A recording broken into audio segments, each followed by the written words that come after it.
नमस्कार मेरे प्यारे दोस्तों ये वीडियो उन लोगों के लिए है जो आईएएस पीसीएस की तैयारी कर रहे हैं लेकिन उनको अभी तक सिलेबस और प्रीवियस ईयर के एग्जाम पेपर के बारे में नहीं पता। वीडियो शुरू करने से पहले एक प्यारा सा थॉट पढ़ लेते हैं। जो अपने कदमों की काबिलियत पर विश्वास रखते हैं वो ही अक्सर मंजिल पर पहुंचते हैं।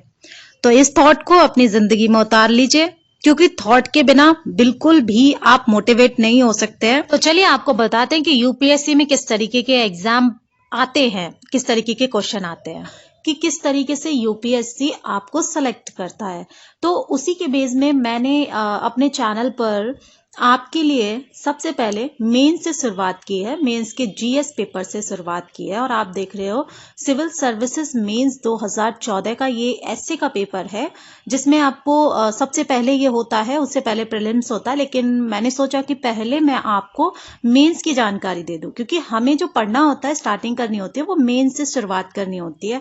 और जो बच्चे मेंस से शुरुआत करते हैं यानी मेंस के लिए पढ़ते हैं, वो आसानी से प्रीलिम्स को क्रैक कर जाते हैं। कुछ बच्चों के दिमाग में ये डाला जाता है कि उन्हें पढ़ना चाहिए प्रीलिम्स तक के लिए, लेकिन सॉरी, अगर आप ऐसा सोचते हैं तो प्लीज आप आईएएस की तैयारी ना करें। लेकिन अगर आप आईएएस की तैयारी कर रहे हैं तो दोस्तों आपको सबसे पहले मेंस के सिलेबस को लेके चलना पड़ेगा। तो मेंस में सबसे पहला पेपर जो है वो एसए का होता है, यानी कि निबंध का होता है। और आपके पास, मुझे पता है कि ये एग्जाम पेपर नहीं होंगे और आपने सिलेबस तो देख लिया होगा, तो इसीलिए मैं लेकर आई हूं और आप ये वीडियो जरूर देखिएगा। और हमारा जो टारगेट है वो होना चाहिए कि IAS not dream, it's reality. बिल्कुल सच बात है, सपना मत बनाइए, उसको हकीकत बनाइए। तो आप देख रहे हो कि यहाँ पर इंस्ट्रक्शंस दिए हुए हैं। 250 नंबर का पेपर आएगा आपका और 3 घंटे का टाइम होगा।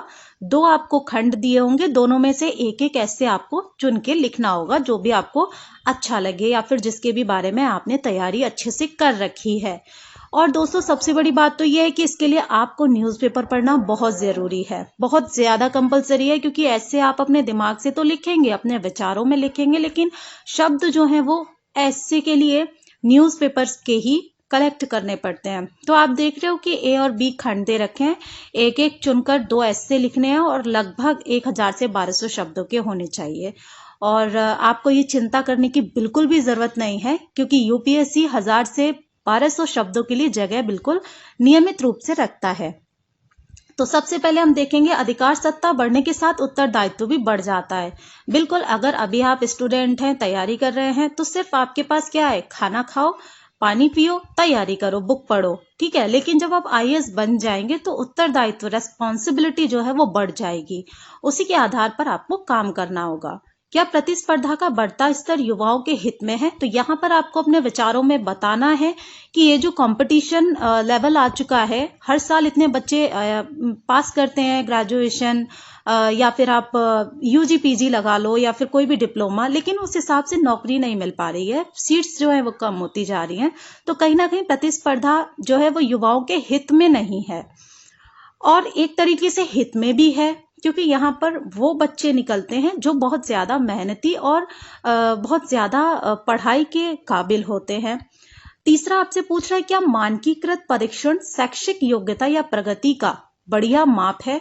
यानी आपके जो शैक्षिक योग्यता है और आप कितना प्रोग्रेस कर रहे हैं, उसको लेके जो मानकीकृत परीक्षण किया जाता है।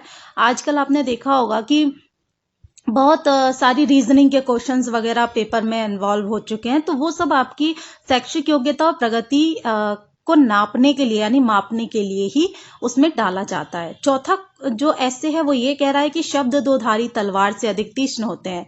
आपने कई बार फिल्मों में भी देखा होगा, टीवियों में भी देखा होगा कि मतलब हम चाहे किसी की बुरे समय में मदद करें या ना करें, लेकिन जब हम उसको गलत शब्द बोलते हैं तो शब्द जो है वो एक तरीके से काम करते हैं दो धारी तलवार का। तो बहुत ज्यादा ये दो धारी तलवार तो एक बार में ही काट देती है इंसान को, लेकिन शब्द धीरे धीरे काटते हैं और रिश्ते जो है वो खत्म होने लगते हैं, बेकार होने लगते हैं।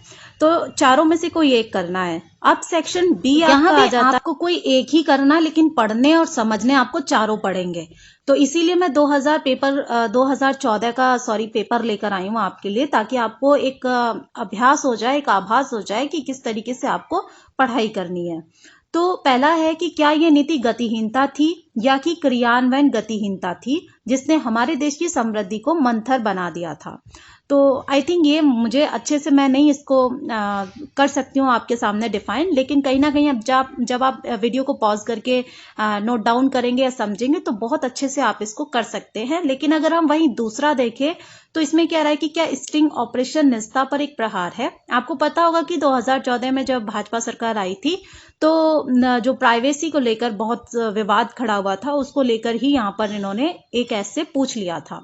ओलंपिक में 50 स्वर्ण पदक, सोचिए ओलंपिक में अगर हमारा देश 50 स्वर्ण पदक जीत जाए तो क्या होगा, यानी क्या ये भारत के लिए वास्तविकता हो सकती है। तो यहाँ पर आपको न्यूज़पेपर से बहुत सारे आर्टिकल्स मिल जाएंगे कि अगर ओलंपिक में 50 स्वर्ण पदक जीत लिए भारत ने तो कहाँ पहुंच जाएगा।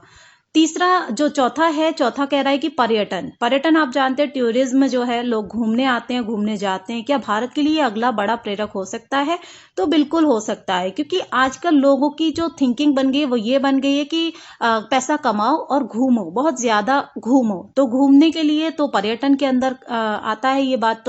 तो ये कहीं ना कहीं जब आपको पूरा पैटर्न पता होता है तो आप अच्छे से आईएएस की तैयारी भी कर सकते हैं। और किसी भी कोचिंग सेंटर में आई डोंट थिंक कि कोई बताएगा आपको कि किस तरीके से सबसे पहले स्टार्टिंग करनी है। कोचिंग में भी आपने देखा होगा, पहले ही बोल देते हैं कि आपको नोट्स दे देंगे, नोट्स से पढ़ाई करो। लेकिन दोस्तों नोट्स तो आपके अपने होंगे, उससे पहले आपको प्रीवियस 10 ईयर का पेपर तो आपको पता होना चाहिए। जब आपको ये पता होगा कि पिछले 10 सालों में यूपीएससी ने क्या मांगा है, क्या वो चाहता है, तो शायद आने वाले 10 सालों में आप बता सकते हैं कि हाँ अब यूपीएससी आने वाले 10 सालों में क्या क्या पूछ सकता है।